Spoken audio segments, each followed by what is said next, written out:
ഗുരു ഓം. നടരാജഗുരുവിൻ്റെ ആത്മകഥാകഥനമായ ഓട്ടോബയോഗ്രഫി ഓഫ് എൻ എബ്സല്യൂട്ടിസ്റ്റ് എന്ന ഗ്രന്ഥത്തിൻ്റെ മലയാളം തർജിമ. അധ്യായം 7.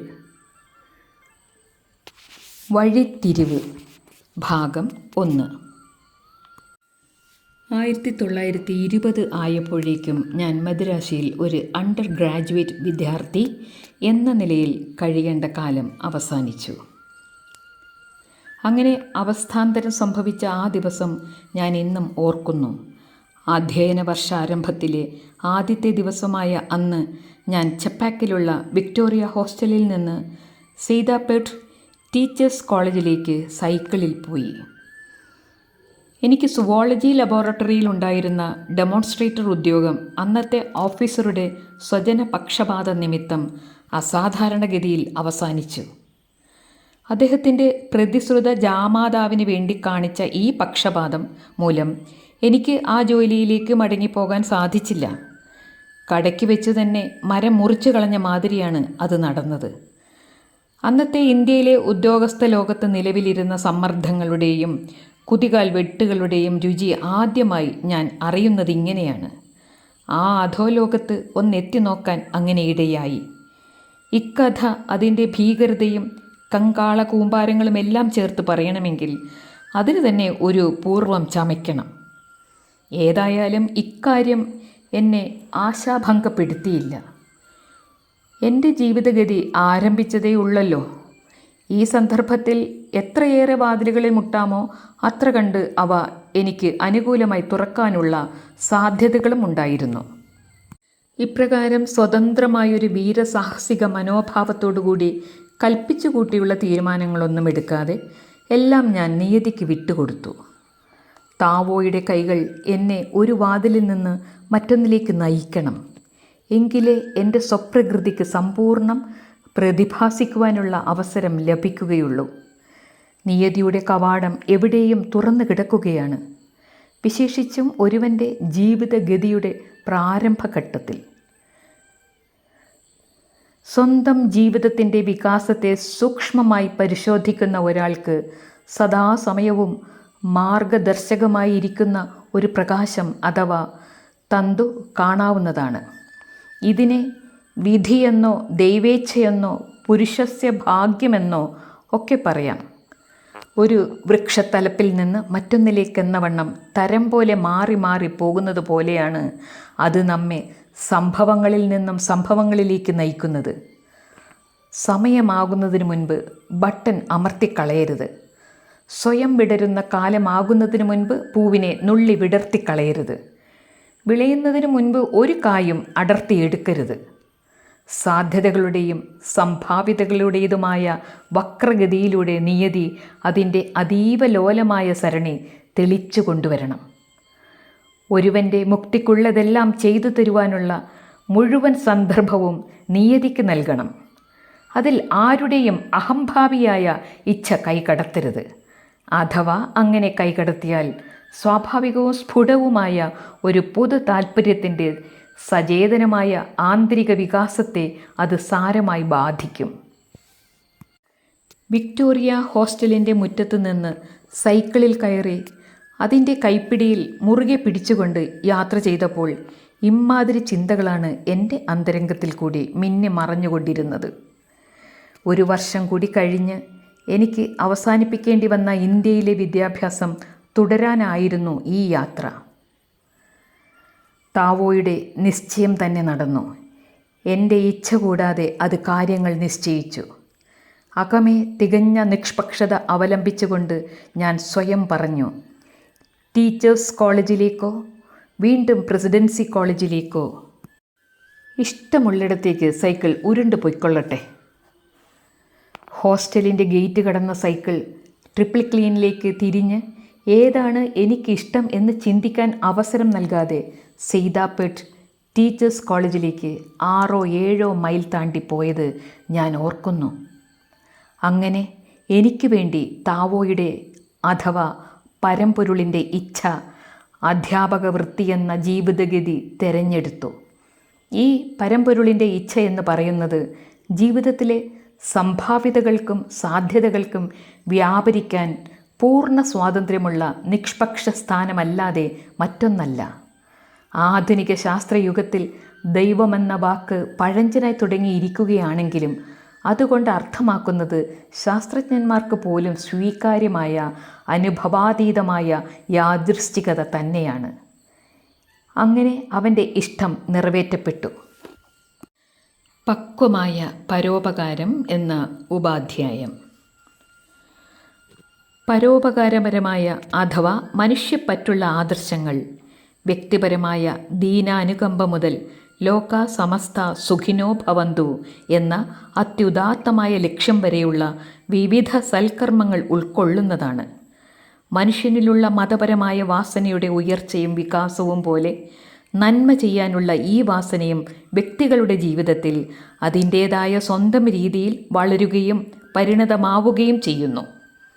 എൻ്റെ കാര്യത്തിൽ അതെങ്ങനെ അതിൻ്റെ ആദ്യപുടങ്ങൾ വിടർത്തി തുടങ്ങി എന്നുള്ളത് സിലോണിലെ ഗിരിപ്രദേശങ്ങളിലും നദീതടങ്ങളിലും കൊയ്നായും ഭേദിയുപ്പും വിതരണം ചെയ്തുകൊണ്ട് നടന്ന കഥയിൽ സൂചിപ്പിക്കുകയുണ്ടായി. അന്ന് ഞാൻ ഹൈസ്കൂൾ ക്ലാസ്സുകളിൽ പഠിക്കുകയായിരുന്നു. മദ്രാസിൽ ഡിഗ്രി ക്ലാസ് പഠിക്കുന്ന കാലത്ത് വൻതോതിൽ അന്നദാനം നടത്തുന്നതിനുള്ള പരിമിതികൾ എന്തെല്ലാം എന്ന് മനസ്സിലാക്കുകയുണ്ടായി. സ്വാമി വിവേകാനന്ദൻ, ശ്രീ രാമകൃഷ്ണ പരമഹംസർ, നാരായണ ഗുരു തുടങ്ങിയ മഹർഷിമാരുടെ തിരുനാൾ ആഘോഷങ്ങളോടനുബന്ധിച്ച് നടത്താറുള്ള അന്നദാനങ്ങളിൽ ഞാൻ സ്കൂളിലും കോളേജിലും പഠിക്കുന്ന കാലത്ത് പലപ്പോഴും സഹകരിച്ചിട്ടുള്ളതിനാൽ എന്നിൽ മറിഞ്ഞിരുന്ന ഈ വാസന കാലം കഴിയുന്തോറും പുഷ്ടമാകാനും ഉരുത്തിരിയാനും ഇടയായി. പുവർ ഫീഡിംഗ് എന്ന് ഞാൻ തന്നെ പേര് കൊടുത്ത ഈ ഏർപ്പാടിന് പ്രസിഡൻസി കോളേജിലെ അണ്ടർ ഗ്രാജുവേറ്റ് ക്ലാസ്സുകളിൽ പഠിക്കുന്ന കാലത്ത് എന്നെ സംബന്ധിച്ചിടത്തോളം മതത്തിൻ്റെ സ്ഥാനമാണ് ഉണ്ടായിരുന്നത്.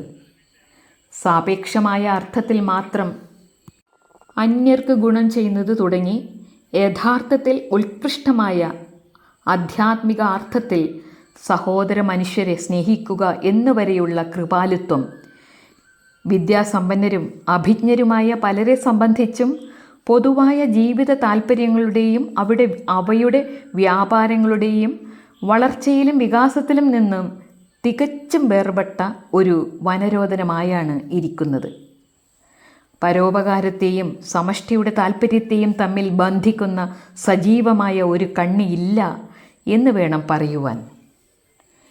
ഇത്തരത്തിൽ യാന്ത്രികമായി വിഭാവനം ചെയ്യപ്പെട്ട വിരസമായ ഒരവസ്ഥയിൽ എനിക്ക് നാരായണഗുരു തന്നെയാണ് തൻ്റെ സ്വൽപ്പമപി എന്ന തരത്തിലുള്ള സ്പർശം കൊണ്ട് മഹത്തായ പ്രയോജനം ചെയ്തു തന്നത്. ചെമ്പിൻ്റെ പുടപാകം ചെയ്ത പത്തരമാറ്റ് തങ്കമാക്കുന്നത് പോലെ ആ വാസനയെ ആധ്യാത്മികതയുടെ ഉദാത്തമായ പരിവേഷം നൽകി വെട്ടിത്തിളങ്ങാൻ സഹായിച്ചത്. അതെങ്ങനെയാണ് സംഭവിച്ചതെന്ന് പറയുവാൻ ഞാൻ ഒരു ചുവട് പുറകോട്ട് പോകട്ടെ. ദൈവഭക്തിയും ദൈവകാരുണ്യവും എന്ന ഉപാധ്യായം. അബൂബൻ ആഡമിനെ പറ്റി ലേ ഹണ്ട് രചിച്ചിട്ടുള്ള കവിത സ്കൂൾ കുട്ടികൾക്കറിയാം. അയാളുടെ വർഗം ഇപ്പോൾ ഒട്ടധികം മടങ്ങ് പെരുകിയിട്ടുണ്ടായിരിക്കണം. ദൈവത്തിനോടുള്ള സ്നേഹവും സഹോദര മനുഷ്യനോടുള്ള സ്നേഹവും തമ്മിൽ എങ്ങനെ വകതിരിക്കുമെന്നുള്ളതായിരുന്നു അയാളുടെ പ്രശ്നം. യൗകികമായി അവധാരണം ചെയ്താൽ അവ ഒരുപോലെ വിലയേറിയവയാണ്. എന്നാൽ ഏകപക്ഷീയമായി മനസ്സിലാക്കിയാൽ ഒന്ന് മറ്റൊന്നിൻ്റെ നാശത്തിന് കാരണമാകുന്നു. ഇവിടെയും ഇരട്ട ലാഭം അല്ലെങ്കിൽ മുഴുവൻ നഷ്ടം എന്ന തത്വമാണ് അന്തർഭവിച്ചിരിക്കുന്നത്. കോളേജ് വിദ്യാഭ്യാസം പൂർത്തിയാക്കുന്നതിന് മുൻപ് 1920 ഞാൻ നഗരത്തിലെ ചേരി എന്ന് പറയാവുന്ന ഒരു ദരിദ്ര കേന്ദ്രത്തിലേക്ക് രാത്രി 8 മണിക്ക് ശേഷം പഠിപ്പിക്കാൻ പോവുക പതിവായിരുന്നു. പുറമേ പ്രകടമായി കാണുന്ന ദാരിദ്ര്യ ലക്ഷണം കൊണ്ടോ ജനബാഹുല്യം കൊണ്ടോ ഒരു പ്രദേശത്തെ ചേരി എന്ന് കരുതുന്നത് ഇന്ത്യയെ സംബന്ധിച്ചിടത്തോളം പലപ്പോഴും തെറ്റാകുവാനിടയുണ്ട്. ന്യൂയോർക്ക് നഗരപ്രാന്തത്തിലെ തികച്ചും പരിഷ്കൃതമെന്ന് പറയാവുന്ന എനിക്ക് പരിചയമുള്ള ചിലയിടങ്ങളിൽ ചേരികളുടെ മുഖ്യ ലക്ഷണങ്ങൾ കാണാം. എന്തെല്ലാമാണ് ചേരിയുടെ ലക്ഷണങ്ങൾ എന്ന് തീർത്തു പറയുക ദുഷ്കരമാണ്. അയൽക്കാർ തമ്മിൽ തൊട്ടെന്ന തരത്തിൽ പാർക്കുക, തന്മൂലം ശണ്ട കൂടുമ്പോൾ വീട്ടുരഹസ്യങ്ങൾ, വിശേഷിച്ചും ലൈംഗിക കാര്യങ്ങൾ ഉറക്കെ വിളിച്ച് പറയാനിടയാവുക. ഇവയാണ് എൻ്റെ അഭിപ്രായത്തിൽ ഒരു പ്രദേശം ചേരിയാണോ അല്ലയോ എന്ന് തീരുമാനിക്കുന്നതിനുള്ള മാനദണ്ഡം. മറ്റു രീതിയിൽ എത്ര സമർത്ഥമായിരുന്നാലും അതെല്ലാം ഈ മാനദണ്ഡത്തിൻ്റെ വെളിച്ചത്തിൽ നിഷ്പ്രഭമാകുന്നു. ആഹാരത്തിന് വേണ്ടി പോലും ക്യൂ നിൽക്കേണ്ടി വരിക, കക്കൂസുമുറി തുറന്നു കിട്ടാൻ വേണ്ടി ഒരു ദ്വാരത്തിൽ ഇട്ടുകൊടുക്കേണ്ട നാണയത്തിനായി ചില്ലറ മാറാൻ ഓടി നടക്കേണ്ടി വരിക എന്നൊക്കെയായാൽ പ്രാഥമിക ആവശ്യങ്ങൾക്ക് വേണ്ടി പോലും സഹോദര മനുഷ്യർ തമ്മിൽ മല്ലിടേണ്ടി വരുന്നു. അങ്ങനെയുള്ളവർ വാസ്തവത്തിൽ ദരിദ്ര ജീവിതമാണ് നയിക്കുന്നതെന്ന് അവർ സ്വയം തെളിയിക്കുകയാണ് ചെയ്യുന്നത്. ലണ്ടനെ പോലെയുള്ള ആഡംബര സമന്വിതമായ നഗരങ്ങളുടെ ഹൃദയസ്ഥാനത്ത് പോലും ഇത് സംഭവിക്കുന്നുണ്ട്. എന്നാൽ ഇന്ത്യയിലെ ദരിദ്ര കേന്ദ്രങ്ങൾ എന്ന് പറയപ്പെടാറുള്ള സ്ഥലങ്ങളിൽ മാനവമൂല്യങ്ങൾ യാതൊരു കോട്ടവും കൂടാതെ പരിരക്ഷിക്കപ്പെടുന്നത് കാണാം. തെക്കേ ഇന്ത്യയിലെ ഏറ്റവും പാവപ്പെട്ടവരും അധസ്ഥിതരും നിരാധാരരുമായവരുടെ ഗ്രാമങ്ങളിൽ 5000 വർഷമെങ്കിലും പഴക്കമുള്ള ഒരു നാഗരികതയുടെ അവശിഷ്ടങ്ങൾ നിലനിൽക്കുന്നത് കാണാൻ കഴിയും. ചാണകത്തിൻ്റെ മണവും കാലാതീതനായ ശിവൻ്റെ പേരിൽ നെറ്റിയിൽ പുഷാറുള്ള വിഭൂതിയും അവിടുത്തെ ജീവിതത്തിന് അധ്യാത്മമായൊരു പരിവേഷം നൽകുന്നുണ്ട്. അത് ലോകത്തിലെ മറ്റ് ഏത് ഭാഗത്തുമുള്ള കുബേര സൗധങ്ങളിൽ പോലും കാണാൻ കിട്ടുന്നതല്ല. ഇത്തരം ദരിദ്രമായൊരു വിശുദ്ധ കേന്ദ്രത്തിലാണ് ഒരു രാത്രിയിൽ ഞാൻ ചെന്ന് ചേർന്നത്. അവിടെയുള്ളവരെ ഭാഷ പഠിപ്പിക്കുക, പോലീസുകാരൻ തല്ലുകയോ ആശുപത്രിയിൽ പ്രവേശനം നിഷേധിക്കപ്പെടുകയോ ചെയ്ത പാവങ്ങൾക്ക് വേണ്ടി ഹർജി തയ്യാറാക്കുക, ഇതൊക്കെയാണ് ഞാൻ അവിടെ ചെയ്തത്. 1-ാം ഭാഗം പൂർണ്ണമാകുന്നു. ഗുരു ഓം തത്സത്.